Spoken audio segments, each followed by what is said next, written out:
سلام الله عليكم. هذا واحد الكوبل في بداية العشرينات باقين بلا زواج، عاطينها غير التفواج. هي سيندو وهو ماني ناويين يحققوا مع بعضهم كاع الاماني، ولكن المشكل ان سيندو حملات منه بالغلط وخايفه من دارهم، وهو كيقول لها ديري ليه الاجهاض وهي ما باغاش. عيا ما يقنع فيها والو، ما بغاتش وما قدراتش حتى تمشي لدارهم. وماني وهو يديها لواحد الدار ديال واحد صاحبه يباتوا فيها هاد الليله، وهي غضبانه عليه بزاف حيت قال لها طيحي الجنين.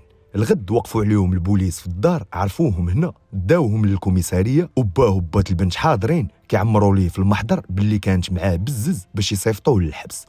وهي تصدمهم اللي قالت لهم راه حامله، حيت هي كتبغي ماني. الوالدين تصدموا ملي سمعوا الخبار وما رضاوش، وماني جا لعندو باه وقال ليه باللي غادي يزوجوهم، ولكن هو غضبان عليه وتخاصم معاه وقال ليه ما تجيش للدار. صافي وقرروا باش غادي يكملوا حياتهم، وماني فكر باش يدبر على خدمه باش يعيشوا، حيت هما بجوج باقين غير كيقراو في الجامعه. ولقى خدمه حفار مع واحد الشركه كيتخلص بجد ريال وفي نفس الوقت كيقرا، وبقاو ساكنين في الدار ديال صاحبه، حيت هذيك الدار ديال خالد صاحبه كتجي ليها مره. واحد النهار شي صحاب صاحبه عندهم السارود ديال الدار ديما كيجيو يسهروا فيها. ديك النهار جاو عاوتاني سهرانين كيشربوا ومنوضين البلباله، وصاحب ماني عيط لسيندو قال لها الا برزطوك نجري عليهم، وهي حشمات منه وهي تقول ليه هانيه، وعيطات الماني في الخدمه تقول ليه اشطاري، وهو مشغول ما كيجاوبهاش. الغد ماني راجع للدار كان خدام الليل، وهو يلقى الكليكه السكيريه ناعسين كاو والقراعي خواو، ما حملش المنظر، وهو يقصد واحد خدام معاه قال لي بغيت شي كريه ب 6000 ريال مغربيه،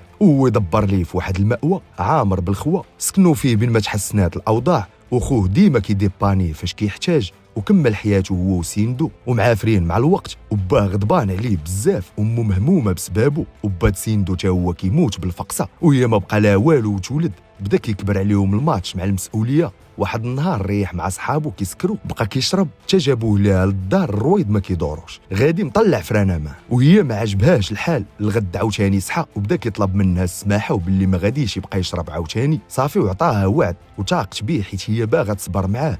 موراها خاصهم فلوس سبيطار فين غادا تولد، وهو الصالير ديالو ما يشري ليه حتى بوكي ديال الورد. تسلف من عند خوه كالعاده، وبالليل تلاقى مع صحابو عرضوا عليه يشرب ما بغاش، وهما يبداو يتنمروا عليه. حقا خايف من مرتك لا تسلخك، حقا كتحكم فيك، وهو مع دمدومه شدات فيه هاد الهضره وريح يسكر معاهم. اما كان عليه يقول لهم كنخاف من حبي لا تسلخني، ويمشي يطلع عند مرته. المهم عاوتاني عرقها شراب، وصل للدار دخل عليها عاوتاني كيتلاوح، وهي تزيد تحقد، ولكن هاد المره كتر حيت هما محتاجين فلوس سبيطار، وهو مشى شرب بهم الشراب.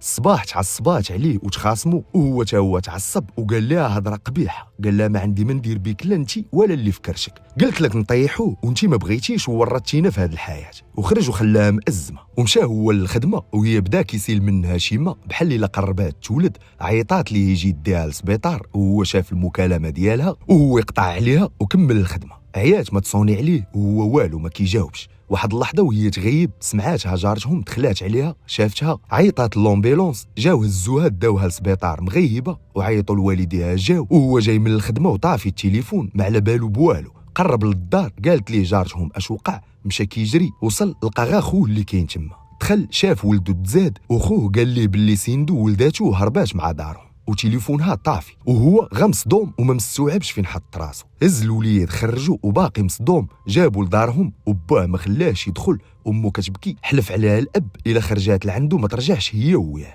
وخوه كيحاول يصبروا على باه، هو شاف تعيا وهو يمشي بحاله هو وولدو للمأوى، وريح كيتصنت للدقه شويه وهي طيح عليه فكره. داه للسبيطار زعما باغي يدوز ليه، عطاهم المعلومات ديالو. واحد اللحظه قال لهم باغي نمشي للمرحاض، خرج وهو يدير السرج، قال لخونا اللي موصلو ديماري وهرب وسمح في الولد، واللي موصلو عاقبي اجدار تأزم، وهو يضرب النص في الطريق، وهو يفيق ليه الضمير وقال لخونا رجعوا للسبيطار. دخل عرفوه هرب، ما بغاوش يعطيوه ليه، ولكن بقى في الطبيبه ملي شافتو كيفاش محروق عليه، وعطاوه ولدو. خرج غادي بيه، ومول التوك توك فرح ملي رجع ولدو، وداه لعند دار خالد صاحبه، وحاقد على سيندو حيت سمحات فيه هو وولدو. وطلبوا من واحد جارتهم دير لهم الطقوس اللي خاصه التربيه حيت هما جداد في الحياه، وقالت لهم باللي الولد خاصو يرضع حليب الام 12 شهر، واتفقوا معاها باش غادا تجيب ليهم مرة غادا تردعوا ويخلصوها. ومشى كيلعب معاه وطلب منه السماحه وواعدو باش غادي يتهلا فيه. وبدات كتجي لعندو المراه باش تردعو وكتشرح ليه الطقوس ديال التربيه ولاش كيصلحوا ليكوش، وبدا كيتعايش مع الوليد وصاحبو مسكين معذب معاه داير دور الام ولكن هانيه بالرجوله. وملي ما كيكونش مسالي كيديه معاه لافاك ومشات الحياه هكا وعشيرو ديما معاونو. كوشاي الاخره كيبغيو يبدلوها كيلقاو مشكل. واحد النهار صاحبو هو يقول ليه قول ماما، الوليد اول مره غينطق وهو يقول بابا. ماني سمعو بحال الا هريتيه بريشه، شداتو التبوريشه وزاد تغرم كتر. ودازت الوقت وبدا كيكبر الوليد شويه، وماني تخرج وخدم خديمه على قد الحال، والوليد كيقرا في مدرسه خاصه ومهلي فيه وشاد معاه الخاطر وقاهم ولدو بالحب. واحد النهار عاوتاني جايبو من المدرسه ويسولوا الوليد على الفرق ما بين المدارس الخاصه والمدارس العموميه. ماني حشم يحقد الوليد على الدوله وصدروا وما بغاش يقول ليه الباترونات الكبار ديال القطاع المدرسي الخاص كيهمشوا بالعاني المستوى ديال المدارس الحكوميه باش بنادم بز منه يقري ولادو عندهم. وهذا الشيء كاين في شحال من بلاد، ولكن هانيه صلي وصوم وعند الله تلتقي الخصوم. ما علينا. واحد النهار كيتقدى من السوبر ماركت تلاقات معاه شي بنت دربهم جايبه اخبارو، سولات فيه وقالت ليه المكتب ديالنا خاصهم الخدامه، جي دفع نهضر لك معاهم. ومشى نيد دفع دوز انترفيو قبلاتو الاتش ار بمنصب ماناجر. هو تصدم، كان طامع الى تزوهراج كاع سوبرفايزر وفرح بالمنصب والخدمه الجديده. الغد جاي باش يعطيوهم وراقيه، اعتذروا منه الاداره حيت المنصب اللي واعدوه به عطاوه لواحد اخر. حاول يقنع المدير، ربما غلط واقع، المدير ما بقى فيه وهو يقول ليه راه ختنا اللي جابتك على بنت دربهم هي اللي عطات المنصب للاخر، وقال ليه حسيت بها ما بغاتكش تشد هذاك المنصب. وفعلا بعض الاحيان الحياه غتلاقيك مع ناس كيديروا معاك المزيان غير باش يتسماو هما سبابك في النجاح، ولكن الا سهل عليك الله وعرفوك غادي تولي احسن منهم ما غيحملوكش وغادي يبداو يحاولوا يهرسوك. وعاود عاوتاني تحبط وكمل حياته مع ولده. واحد النهار معصب تشكى ليه ولده من شي وليد ضربو وراه ليه، لقى معاه باه تخاصم معاه، دفع باه طاح، مشاو للكوميساريه، العميم دار به شكايه كيغرق فيه غيمشي للحبس. والوليد ما فاهم والو وماني ما قادرش يشرح ليه. العميم كمل الشكايه، سينا المحضر الوليد وهو ينوض لعند البوليسي سولو واش ممكن نبقى مع بابا. البوليسي قال ليه لا ما يمكنش. عاود دار سول العميم مع حنين بقى فيه الوليد. دار لعند البوليسي قال لي ارا نصحح السينياتور وخدا المحضر كمشو وسمح ليه على قبل ولده وخرجوا ريحوا مع بعضياتهم. وماني عاود ليه القصه ديالو وعاود ليه على المعاناه اللي كيعيش. العميم عطاه شي كونتاكت ديال شي واحد مدير في شي شركه، قال ليه سير لعنده غادي نهضر معاه يخدمك. الغد ديريكت مشى لعند السيد، استقبلو بطريقه كتبين اهميه العميم عند هذا السيد، كبر بيه مزيان وفي البلاصه قبلو. الغد جاي يدير مقابله مع مديره الموارد البشريه. تخيلوا شكون غادي يلقاه، سيندو. شافوا بعضياتهم، الحياه عندهم وهي توقف دقيقه. وناض مشى في حاله، قصد العميم مع معاود ليه، قال لي باللي هذه هي الخدمه اللي ما نخدمش واخا نبقى بالجوع. العميم بقى كيقنع فيه باش يزعم ويكمل وبقى معاه حتى قنعو. وصاحبه مسكين تا هو في دور الام والاخ والاخت والخدامه ديما راه للاشاره. عاود ليه تا هو وهو ينصحو يخدم غير على قبل ولده باش يحسن ليه الوضعيه.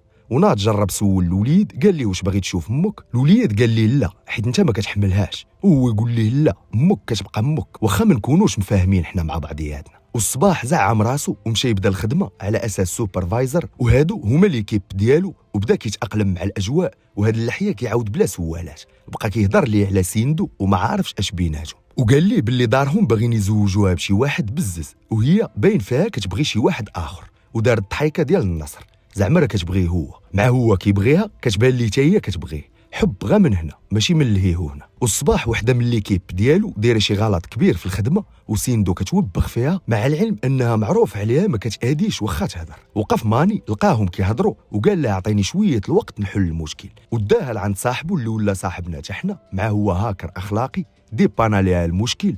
البنت فرحات بزاف وقلبها فهم الموضوع غلط وتحرك للجهه الغلط، وقالت ليه نتلاقاو ونتعشاو. وتلاقى معاها وباش ما يحرجهاش قبل ما تهضر قال لها نوض المرحاض ونجي، وخلى لها البسطام ديالو حداها بالعاني. مشى مع حلاتو تشوف جهد تصاور وهي تصدم، لقات تصويرته مع سيندو ما فهمات والو، وهو اصلا بالعاني خلاها حداها باش تشوف وما تقولش اش كانت باغا تقول ويحرجها، حيت باين فيها كانت باغا تقول ليه تعكلت فيك.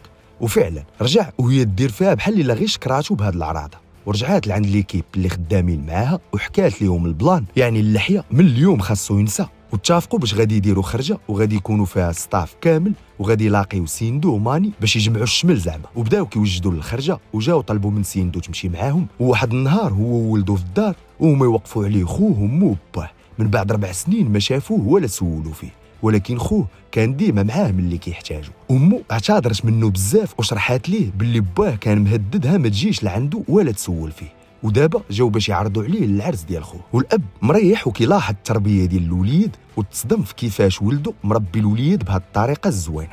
وفاش كان غادي خارج تعلق بحفيدو بزاف وقال ليه باش يولي يجي لعندو للدار، ودار لعند ولدو وطلب منه السماحه وقال ليه احترمتك ملي شفت تربيه ولدك. وهذه عبره مهمه، تربيه ولادنا مرايه لينا. وصل نهار الخرجه اللي وجدوا لها ليكيب، داروا بيكنيك وخلقوها نشطوا مع بعضياتهم. في الاخر وهما يفرزوا ماني وسيندو في غرفه واحده بلا ما يعرفوا. ولكن الخطه فشلت حيت سيندو مازال حاقد على ماني على اشنو دار لها قبل وقالت ليه مستحيل نعيش معاك. ومشات عاوتاني الحياه وماني غادي معاها كيف ما جات. وواحد النهار لقى واحد المدير كيتبسل عليها، خلاه حتى كان بوحدو وهو يشدو قرصو مزيان حيت خونا ما عندوش فين يهز العصا، وقال ليه باش يبعد منها. ووصلها بالليل لدارهم بلا ما يهضر معاها، وهي الكبده ديالها بدات كترجع في الذاكره. والعميم ديما كيزعم ويعاود يجرب يرجعها حيت هو فري غلط في حقها فاش كان طايش. وواحد النهار وهما يقولوا ليه الاداره باش خاصو يمشي يخدم في واحد الفرع اخر في مدينه بعيده. واخر نهار ليه في الخدمه جاي يتوادع مع الستاف وجايب معاه ولده، وولده كيلعب في الشركه ويدخل على سيندو للبيرو بالغلط، عطاتو الشوكولات وبقات كتضحك معاه. وهي تقول لي اشنو سميتك، وهو يقول لها السميه اللي كانت متفقه مع ماني عليها قبل ما تولد. ختنا وهي تصدم، عاود سولاتو ولد من، وهو يقول لها ماني، وهو ينفجر في الداخل ديالها بركان ديال الاحزان. عيطات لباها وهو يبدا يطلب فيها تسمح ليه وكيبكي ونادم. وهي تاهي ما بقاتش باغا تسكت من البكا. رجعات للقاعه فين كيتوادعوا مع ماني، قربات حداه وربي اللي عالم بها. ماني قال للسطاف يخليوهم بوحدهم، بدات كتبكي وهو كيلوم فيها باللي غا كتمثلي فين كنتي شحال هادي كاين شي واحد كيسمح في الكبده ديالو سيندو. وهي تصدموا ملي قالت ليه باللي باه كذب عليها وقال لها الوليد مات باش ينسيها ماني. يعني هي ماشي سمحات في الوليد، كتصاحبو ميت، وهذا غلط كبير دار باه. وبقات كتبكي وكتطلب في السماحه وكتلوم فيه علاش ما قلبش عليها وعطاها فرصه ترجع ليه. واحد اللحظه هو عفط على قلبه وخلاها وناض مشى.